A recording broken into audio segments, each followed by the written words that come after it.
कहानी का शीर्षक आखिरी फाइल।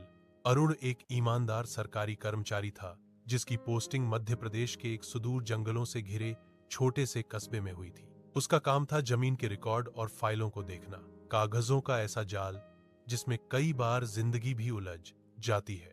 एक दिन दफ्तर में एक बुजुर्ग क्लर्क हंसते हुए बोला, साहब, इन फाइलों में इतना अंधेरा है कि कभी कभी लगता है भूत भी यहीं अटक जाते होंगे।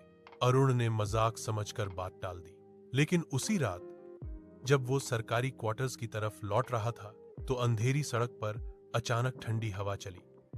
उसने देखा, पीली झिलमिलाती स्ट्रीट लाइट के नीचे एक लंबा सा आदमी खड़ा था। उसके कपड़े पुराने सरकारी खादी जैसे लग रहे थे और चेहरा परछाई में छुपा हुआ। कौन है वहां? अरुण ने हिम्मत करके आवाज लगाई, पर वो आकृति बिना हिले डुले खड़ी रही। अरुण धीरे धीरे पास पहुंचा और अचानक वो शख्स हवा में गायब हो गया। उस रात अरुण नींद में ही जाग उठा। उसे लगा जैसे कोई उसके सीने पर बैठा हो, सांस रुक रही हो। तभी कान में फुसफुसाहट हुई, तूने मुझे देख लिया जबकि तुझे देखना नहीं चाहिए था। अरुण पसीने से तरबतर रह गया। अगले दिन उसने बीमार होने का बहाना बनाया और दफ्तर नहीं गया। लेकिन उस रात फिर वही आवाज आई, हर दस्तखत में गिनता हूं, हर फैसले की कीमत होती है। घबराकर अरुण ने अपनी पुरानी फाइलें खंगालनी शुरू की।